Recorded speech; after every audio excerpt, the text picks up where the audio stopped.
I'm Leo. I'm 32 now, and I watched my own father try to sell a lie about me to a multimillionaire CEO, only to have it blow up in his face with a single Google search. Before I tell you about the silence that fell over that dinner table, a silence so heavy it felt like you could break a tooth on it, let me know where you're all watching from in the comments below. It's always amazing to see how far a story can travel. All right, picture this: a high-end steakhouse. The kind of place with dark wood, leather chairs that sigh when you sit in them, and lighting so dim you can barely read the ridiculously overpriced menu. It was my father's 60th birthday party. He'd rented a private room. The guest of honor, besides my dad, was a man named Mr. Harrison. My dad always called him Harrison, as if they were old golf buddies, but everyone knew the score. Mr. Harrison was a real estate titan, a genuine shot caller in our city. My dad, Richard Vance, was just one of his many associates, always orbiting his son, hoping to catch some light. My mother, Martha, was fluttering around, making sure everyone's wine glass was full. My younger brother, Kyle, the golden child, was holding court at his end of the table, telling some story that had his friends roaring with laughter. And then there was me, Leo, the quiet one, the one who just manages apartments. I was seated, unfortunately, right between my father and Mr. Harrison. For most of the dinner, I'd managed to stay invisible. I'd mastered the art of it over the years. I just nodded, smiled, and focused on my steak. But then my dad, flushed with expensive wine and the proximity to power, made his move. He clapped a heavy hand on my shoulder. "Harrison," he said, his voice a little too loud. "You've met my boy Kyle. Of course, he's killing it in marketing. But this is my other one, Leo, the steady one." Mr. Harrison turned to me, a polite, practiced smile on his face. "Leo, good to meet you. What is it you do?" Before I could answer, my dad jumped in. "Oh, Leo's in real estate too. In a way, he's a property manager, keeps the buildings running. Good, solid work. He's a hard worker." This one, the tone. If you've ever been the other child, you know that tone. It's the one that sounds like praise but feels like a pat on the head for a well-behaved dog. It's the sound of low expectations being met. Mr. Harrison nodded, still looking at me. "Property management is a tough business, teaches you the fundamentals." I just smiled. It has its moments. And then my dad sealed his own fate. He puffed out his chest and said the words that would hang in the air like a guillotine. Yeah, he's thinking about maybe getting a promotion at his firm one day. Moving up the ladder, baby steps, you know.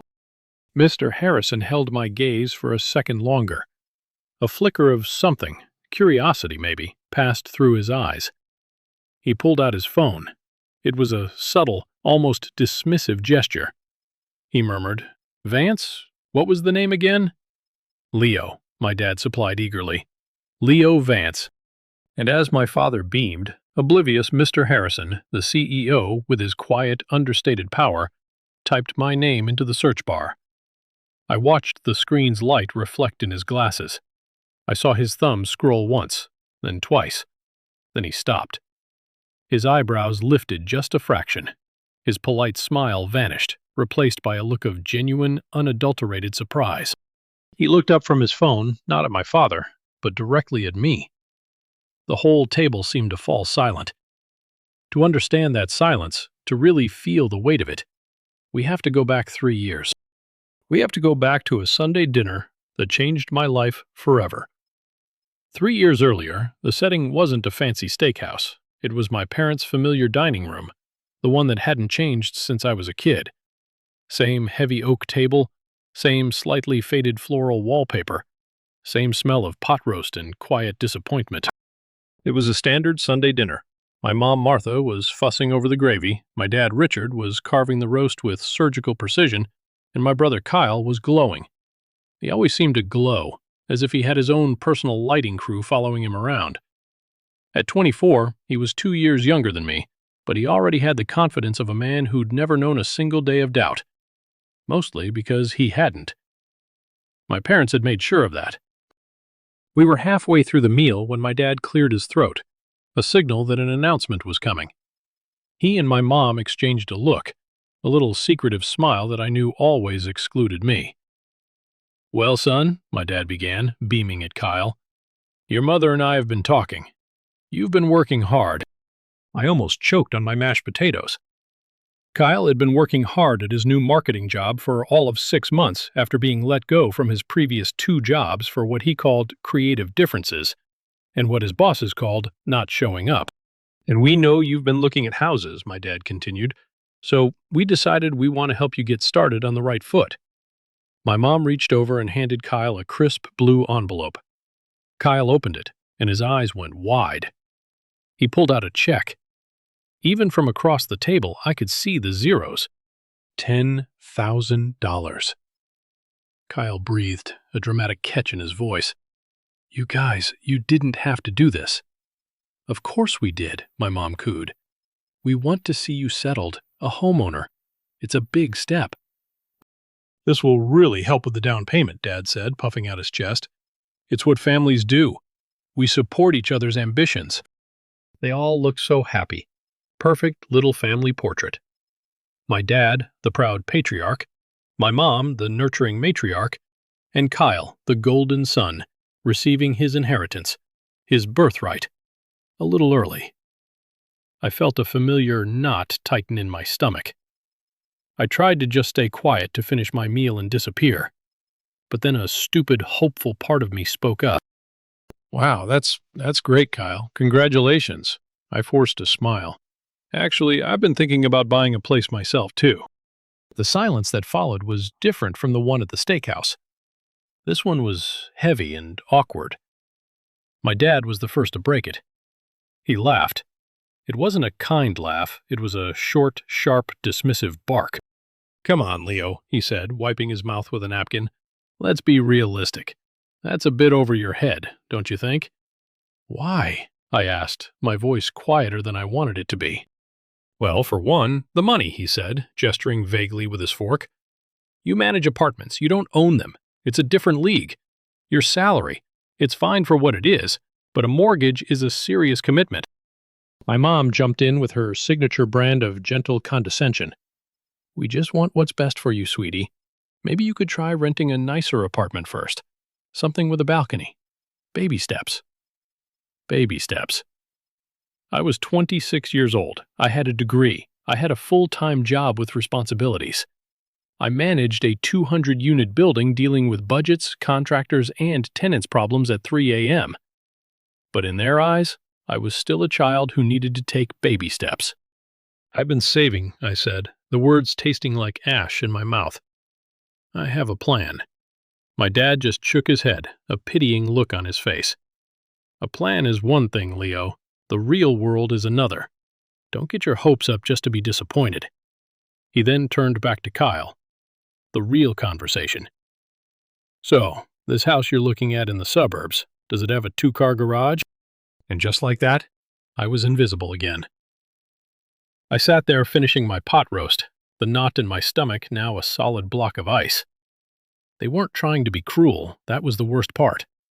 In their minds, they were just being practical. They had already written my story for me. Leo, the reliable, forgettable son who would live a small, simple life. They just didn't think I was capable of more. That night, something inside me didn't break. It hardened. I didn't raise my voice. I didn't argue. I just smiled, helped clear the table, and left. They thought they knew my story. Fine. I would just have to write a new one, without them in it. I didn't go home and rage. I didn't punch a pillow or drive aimlessly. I drove back to my small, meticulously clean, one-bedroom apartment. One of the perks of being a building manager, and I did what I always do when I feel overwhelmed. I made a list. But this time, the list was already made. I sat down at my cheap particle board desk, turned on my second-hand laptop, and opened a folder on my desktop simply labeled The Project. Inside wasn't a dream.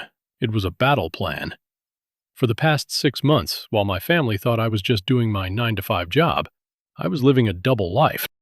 Every night after I dealt with leaky faucets and noise complaints, I was a student.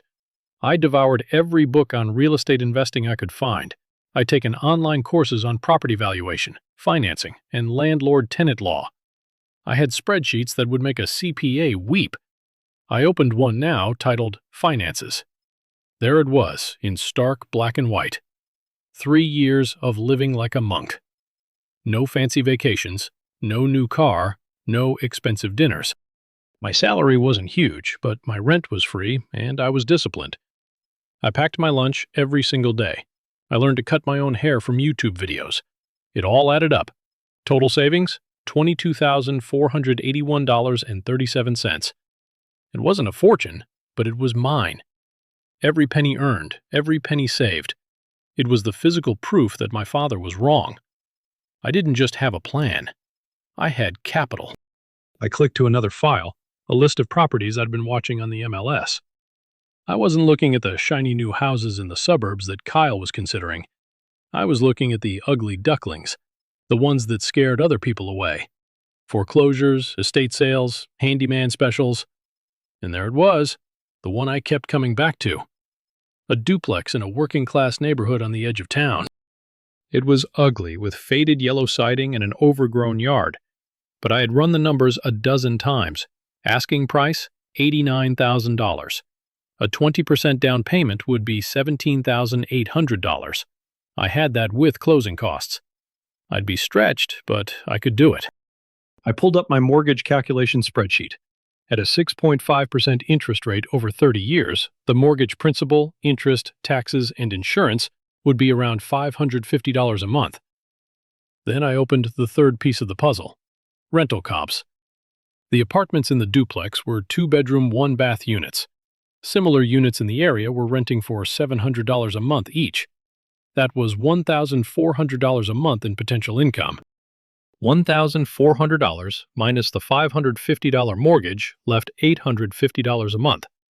Even after setting aside money for repairs, vacancies, and capital expenditures, I'd be cash flow positive from day one. I wouldn't just own a house, I'd own a small business. The numbers didn't lie. The opportunity was real. The only thing missing was the nerve. The voices of doubt in my head all sounded like my father. It's over your head. Let's be realistic. I picked up my phone and called the one person who knew about the project. My best friend, Chloe. We'd known each other since college, and she was the complete opposite of me. Loud, impulsive, and brutally honest. She picked up on the second ring. Tell me you didn't just sit there and take it. I didn't have to explain. She already knew. I sat there and took it. I admitted. Leo, for the love of God. I could hear her pacing. You have to stop letting them do this to you. I know, but Chloe, I think I'm ready. I took a deep breath. The duplex, the yellow one. I'm going to make an offer. There was a pause on the other end. Then her voice came back, all the joking gone, replaced by a firm, serious tone. Okay, good. You've done the work, you've run the numbers. You know more about this than anyone. She paused again. Stop auditioning for people who never bought a ticket to your show. Leo, make the damn offer. What do you have to lose? What do you have to lose? I looked at my spreadsheets at the years of quiet, patient work. I thought about my father's dismissive laugh, my mother's pitying smile. She was right. The risk wasn't in making the offer. The real risk was doing nothing and letting their version of my life become the only one. I'm doing it, I said, my voice steady. Tomorrow. The next morning, I felt like a spy. I called in sick to my property management job for the first time in 3 years. My boss was so surprised, he asked if I needed him to call a doctor. No, just a bug, I lied. Feeling a pang of guilt, the truth was, I felt more alive than I had in years. I had already been pre-approved for a loan, a process I had done in secret weeks before. Now, it was time to meet my agent. I had chosen Brenda, a no-nonsense woman in her 50s who specialized in investment properties. I met her at a coffee shop far from my side of town. So, the duplex on Elm Street, she said, getting straight to business after I'd laid out my numbers. It's been on the market for a while. The estate that owns it is motivated to sell. What's your opening offer? My father's voice echoed in my head. Don't get your hopes up. The safe move was to lowball them to haggle. But my research told me something else. The price was already fair, almost a bargain. The estate just wanted it gone. I want to offer full price, I said. Brenda raised an eyebrow. Bold. I like it, but are you sure? We could probably try to knock off a few grand. No, I said, surprised at my own firmness. It's a good deal. I don't want to risk losing it over a couple thousand. Let's offer the asking price, but with a condition for inspection. Brenda grinned. You've done your homework, kid. I'll write it up. The next 3 weeks were a special kind of torture. Every time my phone buzzed, my heart leaped into my throat. The estate had to get the sale approved by a judge, a process that was slow and full of bureaucratic red tape. During that time, I had to go on living my normal life. I went to work, I fixed clogged drains, I even had another Sunday dinner at my parents' house. Feeling better, Leo? My mom asked. Much better, thanks, I said. Kyle was talking about the bidding war he was in for a 4-bedroom colonial. He was complaining about having to get a lawyer to look over the paperwork. He was acting like a seasoned player in a game he'd just been handed the cheat codes for. I just nodded along, a quiet smile on my face. My secret was a warm, protective coat in that cold dining room. Finally, on a Tuesday afternoon, Brenda called. They accepted, she said simply. And the appraisal just came in. You're not going to believe this. What? I asked, my hand gripping the phone. It appraised for $91,000. You've got $2 grand in equity before you even sign the papers. Congratulations, Leo. You got a hell of a deal. I hung up the phone and just stood there in the middle of my small apartment, the silence buzzing in my ears. I did it. It was real. The closing was a month later. It was an anticlimax. Really, just me, Brenda, and a mountain of paperwork in a sterile office with a bored-looking title agent named Margaret. I signed my name over and over again until my hand cramped. Then, Margaret slid a set of 2 keys across the table. Congratulations, Mr. Vance, she said without looking up. You're a homeowner. I walked out of that office into the bright afternoon sun, the keys feeling heavy and real in my pocket. I didn't call my parents. I didn't call Kyle. I just called Chloe. She didn't say congratulations. She just screamed. A long, joyful noise that made me laugh until my sides hurt. We have to celebrate, she yelled. Not yet, I said. First, I have to go meet my tenant. That's what I did. I drove straight to the duplex on Elm Street. It looked even uglier in person, but it was my ugly duplex. I knocked on the door of the occupied unit. A woman with tired eyes and graying hair, probably in her late 60s, opened the door a crack. Can I help you? She asked, her voice wary. Hi, I'm Leo Vance, I said, extending a hand. I'm the new owner. She looked at my hand, then back at my face. She didn't smile. Great, another slumlord. My heart sank. No, ma'am, I said quickly. I'm not. I live just across town. I promise things are going to be different. I pointed to the dripping gutter hanging off the roof. Starting with that. I'll be here Saturday to fix it. She just grunted and closed the door. It wasn't the welcome I had hoped for. But as I stood on my own front porch, looking at my own broken gutter on my own ugly duplex, I didn't feel discouraged. I felt a sense of purpose. This was it. This was the start. That Saturday, I was at the duplex at 7 a.m. with a new ladder, a toolbox I'd spent my last few hundred on, and a dozen YouTube tutorials loaded on my phone. The woman with the tired eyes, whose name I learned was Mrs. Diaz, watched me from her window as I wrestled the ladder into place. I could feel her skepticism from across the lawn. The gutter was just the beginning. The previous owner, an out-of-state corporation, had let the place fall into disrepair. In the vacant unit, the one I planned to rent out, the carpet was stained and wire of stale cigarettes. The kitchen faucet had a persistent drip, and a whole section of drywall in the bathroom was soft from a leak. For the next 2 months, that duplex became my life. I'd work my 9-to-5 job as a property manager, then drive straight to Elm Street and work until I was too exhausted to see straight. I became a self-taught expert in everything. I learned how to patch drywall, how to replace a faucet, how to lay vinyl plank flooring. My knuckles were perpetually scraped, my back always ached, and I had paint in my hair more often than not. One sweltering Saturday afternoon, I was on my hands and knees in the vacant unit, wrestling with a toilet I was trying to replace. I was covered in sweat, grime, and something I prayed was just rusty water. I heard a soft knock on the open door. It was Mrs. Diaz. She was holding a tall glass of lemonade, condensation dripping down the side. "You look like you could use this," she said, her voice softer than I'd heard it before.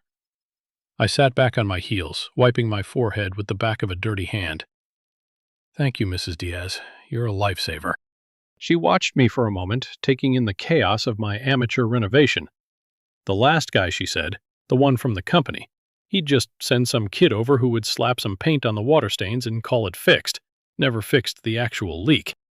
"That's not the right way to do it," I said, taking a long drink of the lemonade. It was the best thing I had ever tasted. "No, it's not," she agreed. She looked at the new flooring stacked in the corner, the fresh paint on the walls. "You work hard." It wasn't a question. It was a statement, an observation. And coming from her, it meant more than any praise my family could have given me. "I'm trying," I said.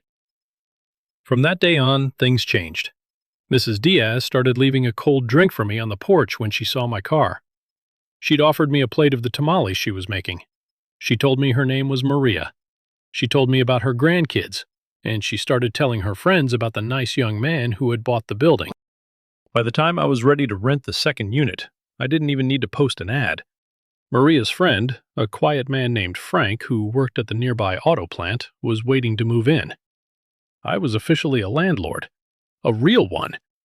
I had 2 tenants who paid their rent on time, a property that was slowly increasing in value, and a positive cash flow of nearly $900 a month after all my expenses. I took that money and I didn't spend a dime of it. It went directly into a new high-yield savings account I opened. I nicknamed it the Roof Fund, because I knew with a certainty that settled deep in my bones that this was just the first roof. I was going to buy more. My world had split in two. There was the Leo my family saw, the quiet, unambitious son who managed apartments. And then there was the real me, the one who spent his weekends covered in drywall dust, building a future, one broken-down duplex at a time. And for now, I was happy to keep those two worlds completely separate. About 6 months after I bought my duplex, I got the inevitable gold-embossed invitation in the mail. "You are joyfully invited to celebrate the new home of Kyle Vance." Of course, Kyle had finally won his bidding war. My parents had, I was sure, contributed more than just the down payment to secure the victory. A housewarming party was scheduled. Attendance was not optional. I walked into a house that was the physical embodiment of my brother's personality. Big, loud, and designed to impress. It was a 4-bedroom colonial in a new development where all the houses looked identical, just with different colored shutters. The lawn was an unnaturally vibrant green, and there was a brand new SUV in the 2-car garage. The house was packed with my parents' friends and Kyle's gaggle of bros from his marketing job. Music was playing just a little too loud. People were drinking champagne from plastic flutes. My mom found me instantly, pulling me into a hug that smelled of hairspray and pride. "Lo, isn't it wonderful?" Our Kyle, a homeowner, she gestured around the open-concept living room with its cathedral ceilings and giant flat-screen TV. "He has such good taste." My dad was holding court by the massive granite-topped kitchen island, a glass of scotch in his hand. He was telling a story to a rapt audience that included my Uncle Bob and a few of his neighbors. And I told him, my dad was saying, "Kyle, you can't cheap out on the kitchen. The kitchen is the heart of the home. You get the best appliances, the best countertops. It's an investment in your future." Kyle, standing nearby, just grinned and soaked it all in. I felt like I was in a play where everyone knew their lines except me. They were all celebrating this symbol of success, this house bought with my parents' money and a salary that I knew for a fact was propped up by a mountain of credit card debt. Meanwhile, my quiet success, my ugly little duplex that was actually making money, was a secret no one here would ever understand or appreciate. My dad spotted me and beckoned me over. "Leo, get in here. Have some champagne." He clapped me on the back a little too hard. See this, son? This is what it's all about. Putting down roots, making something of yourself. He leaned in, his voice dropping to a conspiratorial whisper. You know, I've been thinking. You've been at that property management job for a few years now. It's time you started thinking about a real career. You're not getting any younger. Don't wait too long to grow up. He said it with a smile as if he were giving me the wisest advice in the world. He had no idea I was already a business owner. He had no idea my net worth was probably higher than my brother's, who was currently showing off his new refrigerator that could dispense 4 different kinds of ice. An old anger, hot and sharp, flared in my chest. I wanted to scream. I wanted to pull out my phone and show him my bank account, my rent roll, the pictures of the floors I had installed with my own 2 hands. But what would have been the point? They wouldn't have seen it as a success. They would have seen it as a risk, as a strange and slightly embarrassing hobby. They would have criticized the neighborhood, the age of the building, the fact that I had to fix the toilets myself. They would have found a way to diminish it, to make it small, because my success didn't fit their narrative. So I did the hardest thing I've ever had to do. I swallowed the anger. I let it turn back into that cold, hard resolve. I looked my father in the eye. I smiled a genuine, calm smile. You're right, Dad, I said. I'll think about it. I raised my plastic flute. Congratulations to Kyle. The house is beautiful. And as I walked away to get a drink I didn't want, I made a new promise to myself. I wouldn't just buy one more property. I was going to build an empire. A quiet, invisible empire that they would never see coming. The next year was a blur of calculated, relentless work. The Leo my family knew continued his routine. He showed up for Sunday dinners, brought a bottle of wine, and listened patiently to Kyle's stories about his promotion, his new car, and his plans to build a deck. He was predictable. He was stable. He was boring. The real Leo, however, was a ghost. He was up at 5 a.m. scanning listings before work. He spent his lunch breaks on the phone with contractors, and his evenings driving through neighborhoods looking for sale by owner signs. The roof fund was growing steadily. The cash flow from the duplex was automatic, a quiet, reassuring hum in the background of my life. After a year, I had nearly $15,000 saved up again. It was time for property number 2. That's when the universe decided to throw me a curveball. I was scrolling through my email one night when a name popped up that made my stomach clench. Amanda Bennett. Amanda had been Chloe's girlfriend in college. Their breakup had been the stuff of legends, dramatic, messy, and the reason Chloe still refused to go to certain coffee shops. Amanda had always been ruthlessly ambitious. I remembered her telling Chloe once that she needed a partner who was going places, a comment that had infuriated me at the time. Now, here she was in my inbox. The email was a generic marketing blast from a real estate firm I didn't recognize.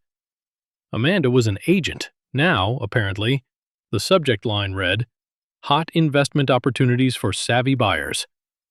Ordinarily, I would have deleted it, but morbid curiosity got the better of me. I opened it. It was a list of distressed properties, and the third one on the list made my heart stop.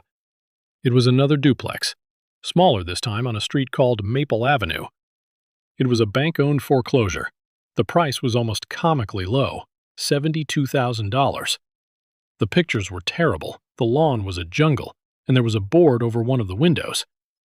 But the location was good, close to a bus line and a small community college. The numbers started spinning in my head before I could stop them. I called Chloe. You are not going to believe who just emailed me. When I said Amanda's name, she groaned. Oh no, what does she want? Did she find your secret millionaire blog? I laughed. She's a real estate agent now, and Chloe, she might have accidentally sent me the deal of a lifetime. Ugh, of course she did. Chloe grumbled, failing upwards. It's her specialty. She paused. Is it a good deal, though? For real? It could be, I said, my voice getting excited. The price is insane. If the bones are good, this could be a home run. Then you call her, Chloe said, her voice firm. You call her, you get the house, and you use the profit to build a giant golden statue of you telling her to get lost. It'll be poetic justice. It was weird setting up a showing with my best friend's infamous ex-girlfriend, but Amanda was all business. She met me at the property, her heels sinking into the muddy lawn. She barely seemed to remember who I was. The place was rough. It smelled like dust and decay. But the foundation was solid, the roof was newer, and the layout was good. The bank just wanted it off their books. They weren't interested in haggling. I told Amanda I'd take it. Financing it was a masterclass in creative and slightly terrifying financial maneuvering. I didn't have enough cash for a 20% down payment this time. So I went to my local bank, the one where I had a history. I showed them my perfect payment history on the first duplex. I showed them my rent rolls. I showed them my spreadsheets. I convinced them to give me a cash-out refinance on my first property. Its value had already gone up thanks to the cosmetic fixes and the reliable tenants. I pulled out $20,000 in equity. It was the scariest check I had ever held in my hand. That combined with my roof fund was enough. I bought my second property with cash flow from my first. I was leveraging. I was a real investor.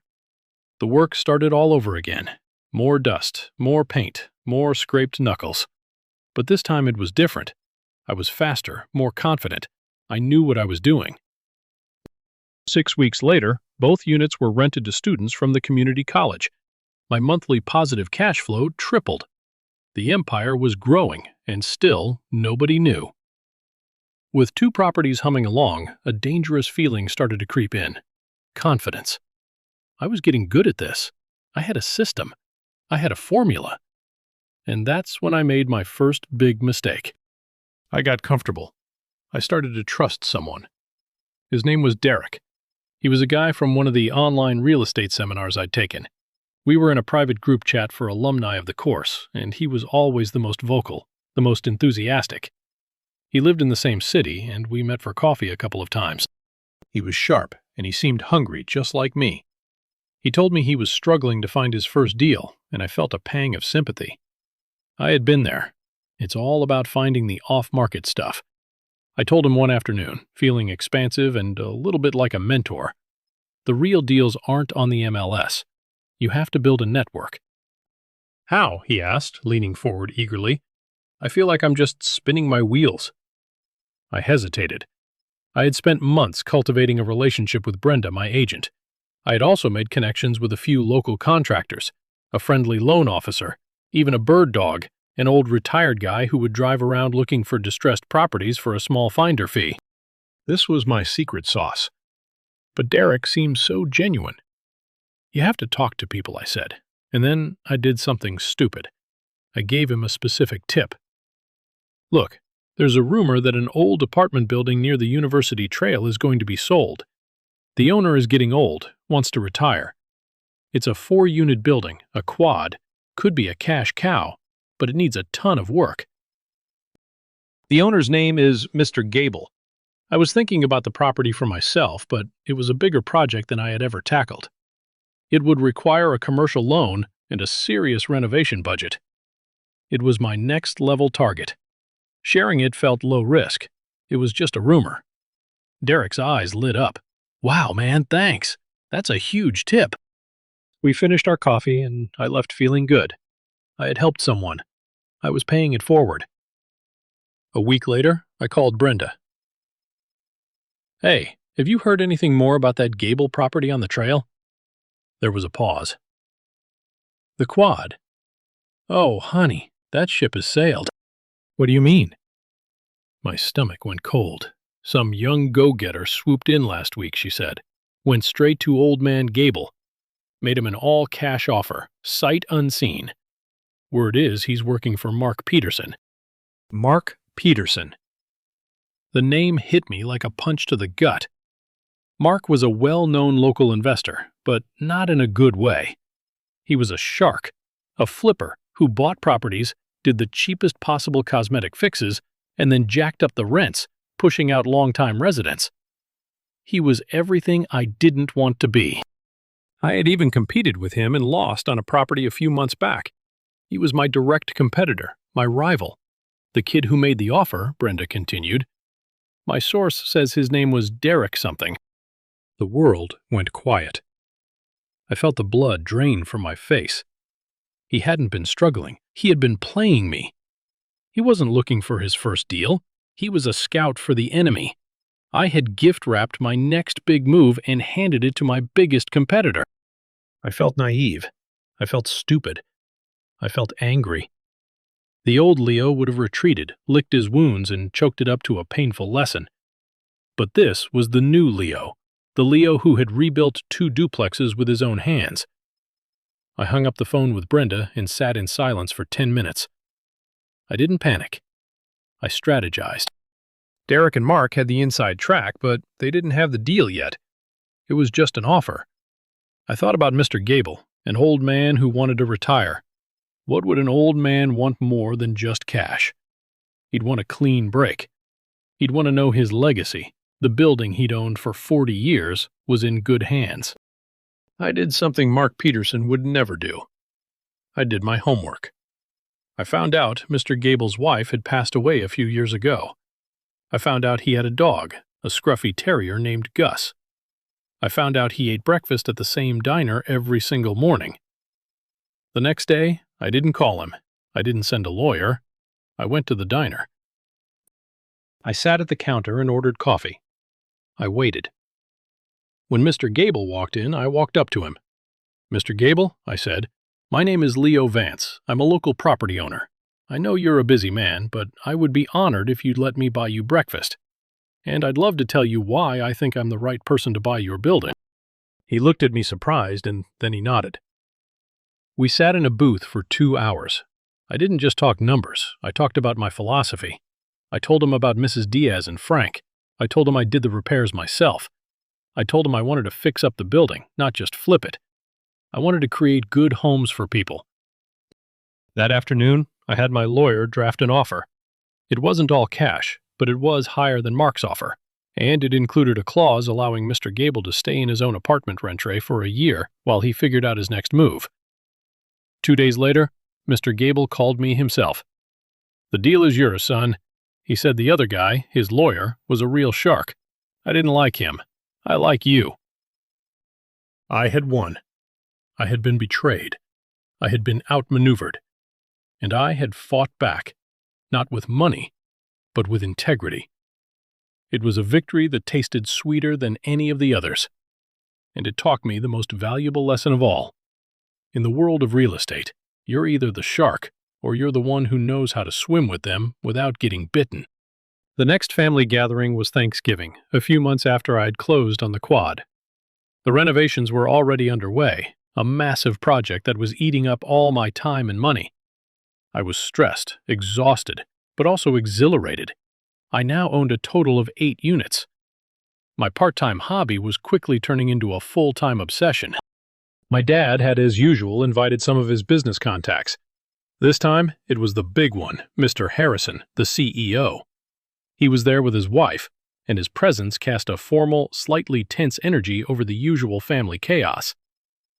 I was trying to stay out of the way, making small talk with my Aunt Carol when my dad cornered me with Mr. Harrison in tow. The dreaded introduction. Harrison, you know my son Kyle, my dad said, gesturing to where my brother was loudly explaining the stock market to our cousin. And this is Leo. Mr. Harrison shook my hand. His grip was firm, his eyes analytical. Richards told me you're in property management, he said. It wasn't a question. Yes, sir, I said. I manage a building downtown. We stood in that awkward silence that happens when adults have nothing to say to each other. My dad, desperate to impress, tried to fill it. The market's crazy right now, isn't it, Harrison? Kyle was just saying, the residential market is overheating. Mr. Harrison gave a non-committal shrug. Residential is emotional. I prefer commercial. And then, without thinking, I spoke. The words just came out. A product of the hundreds of hours of research I'd been doing. It's not just commercial. The real opportunity right now is in multi-family units in B and C class neighborhoods. The big investors are ignoring them, but the demand for affordable rentals is skyrocketing. There's a gap in the market. The words hung in the air. Mr. Harrison turned his full attention to me for the first time. He studied my face. A gap in the market? He repeated slowly. That's a very specific analysis for a property manager. I felt a flush of panic. I had said too much. I saw my dad looking at me, a strange expression on his face. It was confusion mixed with a hint of suspicion. He had never heard me talk like that. I just shrugged, trying to look casual. I just read a lot, I mumbled. Mr. Harrison held my gaze for a second longer, then gave a slight nod. Interesting. He turned away to talk to my uncle, the moment broken. But something had shifted. My dad was still looking at me, his brow furrowed. It was the first time he had ever looked at me and not seen the simple, predictable son he thought he knew. It was just a crack in the facade, but it was a start, and I knew with a sudden chill that the wall I had built between my two worlds was beginning to crumble. The call came on a Monday morning. I was in the middle of negotiating a bulk discount on low-flow toilets, the kind of unglamorous task that had become my daily reality. The caller ID was a number I didn't recognize. "Is this Leo Vance?" a crisp professional voice asked. "Speaking," I said, distracted, still looking at the toilet specs on my computer screen. "My name is Jessica Chin. I'm a business reporter with the Metro Business Journal." I stopped clicking. My full attention snapped to the phone. "Okay, I was given your name by a real estate agent, Brenda Mason." She continued. "She handles a lot of my papers, real estate listings, and she mentioned you. She said, and I quote, 'You should be writing about this kid instead of all the corporate suits.' She told me a little bit about your story, how you've acquired several properties in just a few years, starting with a single duplex." My heart started hammering against my ribs. This was not part of the plan. The plan was to stay invisible to keep building in the shadows. "I'm not sure I'd call it a story," I said, trying to downplay it. "I've just been lucky." "Brenda doesn't think it's luck," Jessica said, and I could hear the smile in her voice. "She thinks it's a great story about entrepreneurship, especially in today's market where everyone thinks you need a huge inheritance or a trust fund to get started. Our readers love stories like that. The underdog, the self-made man. It's the American dream, right?" The American dream. It sounded so foreign when she said it. I just thought of it as my secret. "I don't know," I hedged. "I'm a pretty private person." "I understand," she said. "But think about it, Leo. Your story could inspire people, could show them that there's another way, that you don't have to follow the traditional path. We wouldn't have to use the exact addresses or anything that would compromise your tenants. It would be about you, your strategy, your hard work." I told her I would think about it. We hung up and I immediately called the one person I could trust. Chloe. "Absolutely not," was her first reaction. "No way. Your family will see it. It'll blow up your whole spot. Don't do it." "I know," I said. "That's what my gut is telling me." "Listen to your gut," she said. "Your gut has gotten you this far." But for the next few days, I couldn't shake Jessica's words. Your story could inspire people. And another thought, a more selfish one, began to form. Owning your story. For years, my family had written my story for me. They were the authors of my quiet, unassuming life. This was a chance to finally pick up the pen myself, to tell the story the way it really happened. It was a terrifying thought, and it was also intoxicating. On Friday, I called Jessica Chin back. "Okay," I said, my voice barely a whisper. "I'll do it." The interview was a week later. Jessica was smart, sharp, and she asked all the right questions. She didn't just ask about the numbers. She asked about the nights I spent patching drywall. She asked about Mrs. Diaz. She asked what drove me. I was careful. I never mentioned my family. I talked about my motivation in broad terms, a desire for independence, for building something of my own. 2 weeks later, Jessica emailed me a link to the article. It was a digital feature on the journal's website. My hands were shaking so hard I could barely click the link. And there it was, a picture of me standing in front of the newly renovated quad on the trail. I was smiling, a tired but proud smile. And the headline was what took my breath away. How one 29-year-old built a $320,000 real estate portfolio without family money. The phrase, "without family money," felt like a shot fired directly at my parents' dining room table. The article was fair. It was accurate. It made me sound impressive. For a few hours, nothing happened. The world kept spinning. Then, at 3:15 p.m., my phone buzzed. It was a text from my mom. "We need to talk." Then another text from my dad. "Call me now." Then a missed call from Kyle. Then another, and another. My phone started vibrating uncontrollably. A cascade of notifications from family members I hadn't spoken to in months. Aunts, uncles, cousins. The family group chat, which had been dormant for weeks, was exploding with links to the article. The wall I had so carefully built between my two worlds hadn't just crumbled. It had been obliterated by a single well-written article. The secret was out, and I had a feeling that the fallout was going to be biblical. And that brings us back to the steakhouse, the dim lights and the heavy, suffocating silence. We're back at that moment. My dad, Richard, frozen with a look of pure, uncomprehending shock. My mother, her hand flying to her mouth, her eyes wide. Kyle down the table, finally silent, his jaw hanging open. They were all staring at the man at the center of the table, Mr. Harrison, and Mr. Harrison was staring at me. The polite, dismissive mask was gone. He was looking at me with the sharp, appraising gaze of a predator who has just discovered a new, interesting species in his own backyard. He held up his phone, the screen glowing with the article from the Metro Business Journal. "This article," Mr. Harrison said, his voice cutting through the silence like a razor. "It says here you own 8 units, a portfolio worth over $300,000. Is this you, Leo?" I couldn't look at my father. I just met Mr. Harrison's gaze. I gave a single, small nod. "Yes, sir, that's me." A low sound, something between a gasp and a whimper, escaped from my mother. My father finally found his voice. It was a choked, strangled sound.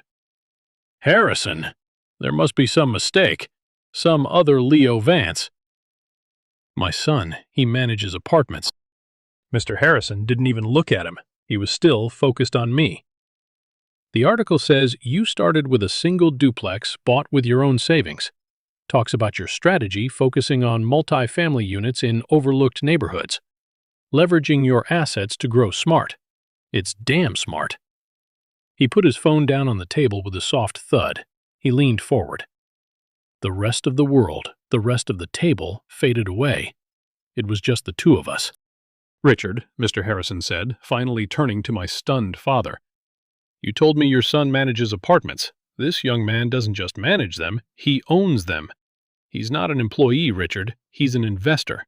He's one of us." One of us. The 3 most powerful words I had ever heard. My father looked like he had been slapped. He opened his mouth, then closed it. He looked at me, his eyes filled with a storm of confusion, betrayal, and a dawning horrified respect. But Mr. Harrison wasn't finished.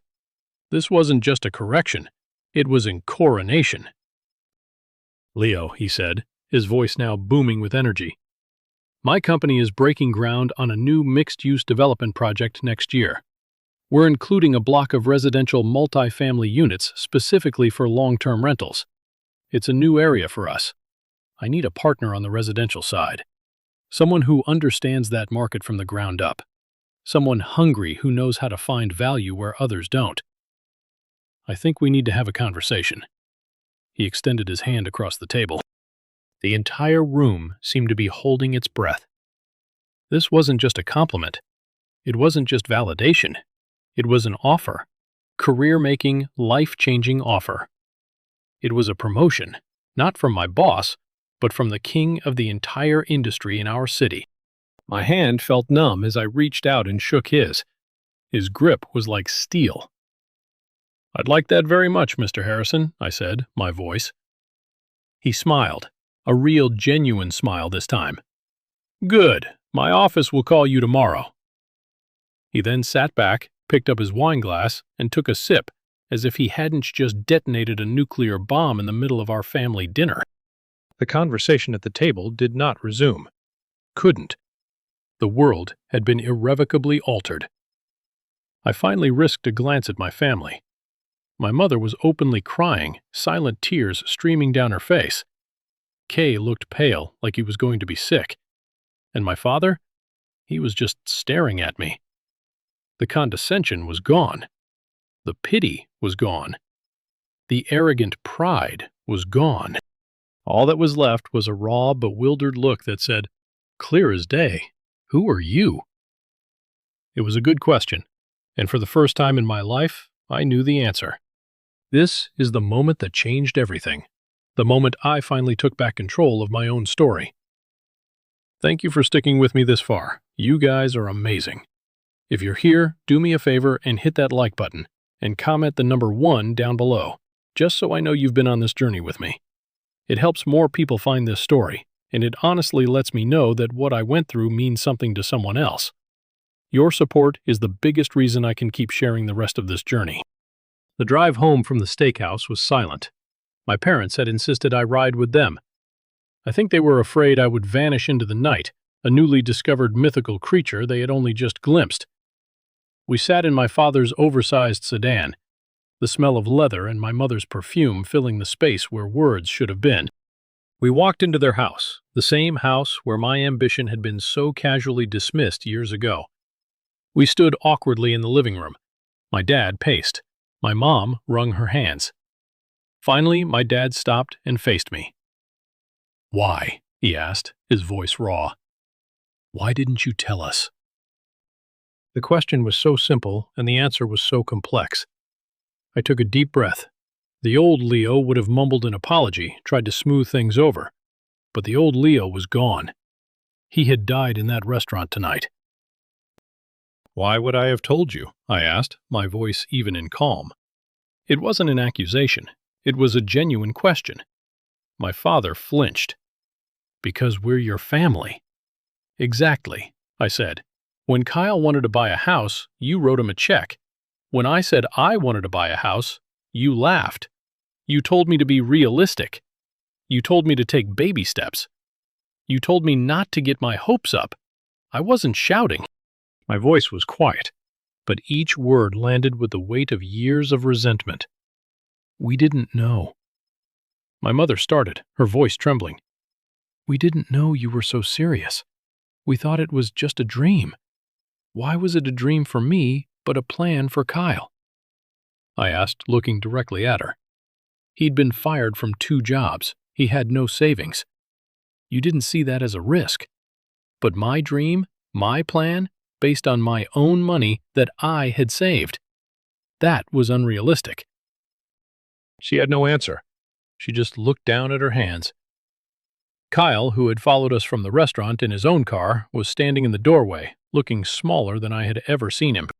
"I was the one you were supposed to worry about," I continued, the words pouring out now.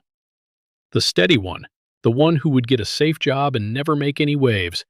You put me in a box, a comfortable, predictable box, and the moment I tried to step out of it, you told me to get back in." "We were just trying to protect you," my dad burst out. "The world is a tough place. We didn't want to see you fail. You didn't want to see me fail." I laughed, a bitter, humorless sound. "No, you just didn't expect me to succeed. You never for 1 second believed that I could do something you couldn't imagine for me." I walked over to the fireplace where the family photos were lined up. There were dozens of Kyle. Kyle at his graduation, Kyle on the football team, Kyle with his first car. There were only a few of me, mostly from when I was a small child. Every success Kyle had, no matter how small, was a cause for a parade. Every success I had, you didn't even notice. Do you even remember my final college project? I designed a sustainable housing model that won a university-wide award. They stared at me blankly. Of course they didn't remember. "I worked on it for a year," I said, my voice thick with emotion. "I poured everything into it. At the award ceremony, I called you, and you told me you couldn't come because you had to help Kyle move a new couch into his apartment. My mother's face crumpled. The memory, once buried, was now unearthed. Oh, Leo, it's okay, I said, and I meant it. The anger was finally burning out, leaving a strange, calm clarity because it taught me a valuable lesson. If I wanted to get anything done, I had to do it alone. If I wanted to succeed, I had to do it in secret. You didn't force me to do this behind your back. Your expectations did. I turned to Kyle. He wouldn't meet my eye. It's not your fault, I told him, and he finally looked up, surprised. You just played the part you were given. I'm just sorry it took me so long to realize I could write my own. The room was silent again, but this time it was a different kind of silence. It was the sound of a family recalibrating, of an entire power structure that had existed for decades suddenly turned upside down. The golden child was in debt, and the forgotten son was about to have lunch with a CEO. The world no longer made sense. The next morning, my father called. His voice was different, subdued, humble. It was a tone I had never heard from him before. Your mother and I were talking, he said, all night. We've made a lot of mistakes, Leo. Okay, I said, waiting. This business you've built, he continued, stumbling over the words, it's incredible. We're so proud. We just didn't show it right. Here it comes, I thought. So, we want to be a part of it, he said. The old take-charge Richard Vance finally reappearing. We want to help your mother and I. We have some money set aside in stocks. We could liquidate some of it. We could invest in your company. Be silent partners. We want to help you grow. It was the ultimate olive branch, an admission of my success so complete that they now wanted to buy a piece of it. A few years ago, a few weeks ago, even this offer would have been everything I ever wanted. It was validation. It was acceptance. It was a check just like the one they gave Kyle. But I wasn't the same person anymore. Dad, I said, and my voice was gentle but firm. I appreciate the offer. I really do. It means a lot. I let the sentence hang in the air. But no, I said. He was so surprised. He was silent. This is mine, I explained. I built it. Every floorboard, every contract, every late night. It was me. I did it on my own, and I need to keep doing it on my own. I could hear him breathing on the other end of the line. I knew I was hurting him, but this was a boundary I had to draw, not out of spite, but out of self-preservation. This isn't about the money, Dad. I said it never was. This is about proving to myself that I could do it. If I take your money now, it'll never really feel like mine again. I heard him sigh, a long, weary sound. But it wasn't an angry sound. It was a sound of defeat, of understanding. Okay, Leo, he said quietly. I understand. We hung up, and I knew in that moment that our relationship had finally truly begun to change. I wasn't just their son anymore. I was my own man. The 6 months that followed were strange. My lunch with Mr. Harrison turned into 2 lunches, and then a series of meetings with his development team. The partnership he offered was real, and it was spectacular. It was also way over my head, and I knew it. I told him I wasn't ready for a project of that scale, but I would love the opportunity to learn. He respected that. He hired me as a consultant on the project, paying me a salary that was more than my father made in a year, just to give my opinion on the residential designs. My life had become surreal. My relationship with my family, however, was stuck in a weird limbo. We were polite, we were cordial. We had Sunday dinners where we talked about the weather and sports, carefully avoiding the giant multi-unit elephant in the room. They knew I was successful, but it was an abstract concept, like a story they'd read about someone else. They couldn't see it. They couldn't feel it. Chloe, in her infinite wisdom, was the one who diagnosed the problem. They need to see the receipts, Leo, she said one night. Right now, you're just a headline in a business journal. You need to make it real for them. Give them a tour. I resisted at first. Felt like gloating, but she was right. They needed to see what I had actually built. So, the following Sunday, instead of meeting at their house, I told them to meet me at a coffee shop. From there, I said we were going on a field trip. They were hesitant, but they agreed. Even Kyle came along, looking awkward and out of place. Our first stop was the first one, the ugly yellow duplex on Elm Street. "This is it," I said, parking the car. "This is where it started." My mom looked at the humble building, then at the working-class neighborhood around it. I could see the judgment in her eyes. This wasn't the kind of success she understood. But then, as we were standing on the sidewalk, the front door of one of the units opened. It was Mrs. Diaz, Maria. She was carrying a bag of groceries. When she saw me, her face broke into a wide, genuine smile. "Leo," she exclaimed, "I was hoping I'd see you. The faucet in the bathroom is making a little noise." "Nothing serious, but I wanted to let you know." "No problem, Maria," I said. "I'll come by and take a look at it tomorrow." "You're a good boy," she said, patting my arm. She then looked at my family, a long, appraising look. "This your family?" "Yes, ma'am," I said. "This is my mom, my dad, and my brother." She nodded at them. "He's a good landlord," she said to my mother, her voice firm with conviction. "The best I've ever had. He takes care of this place. He takes care of us." She then said goodbye and went inside. My family was silent. They had just heard a character reference from a source more powerful than any CEO. A happy tenant. We went to the second duplex, the one on Maple. I showed them the new flooring, the fresh paint. I introduced them to one of the student tenants who was just coming home. He called me Mr. Vance and thanked me for fixing the Wi-Fi so quickly. The whole time my dad was silent, just observing. He was a numbers guy, a businessman, and I could see the gears turning in his head. He was looking at the buildings not as houses, but as assets. He was looking at the tenants not as people, but as income streams. He was, for the first time, seeing my world through my eyes. Our last stop was the quad near the trail, my biggest project. The renovations were done. It was beautiful. I had restored the original hardwood floors and put in modern kitchens. It was fully rented and there was a waiting list. But I hadn't brought them there to see the quad. I had brought them to see the unit next to it. My third purchase, the one no one knew about, a small, single-family cottage that I had bought and renovated specifically for short-term rentals, an Airbnb. I unlocked the door and let them in. The cottage was perfect. It was professionally decorated with a cozy fireplace, a fully stocked kitchen, and a welcome basket on the counter. My mom gasped.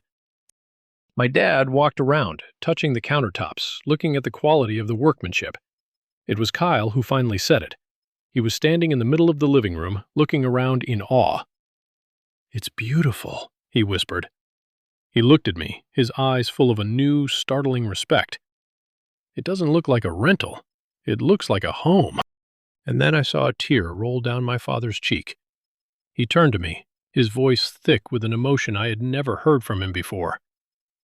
"I'm so proud of you, Leo," he said, pulling me into a hug that was 30 years overdue. I was wrong. I was so wrong.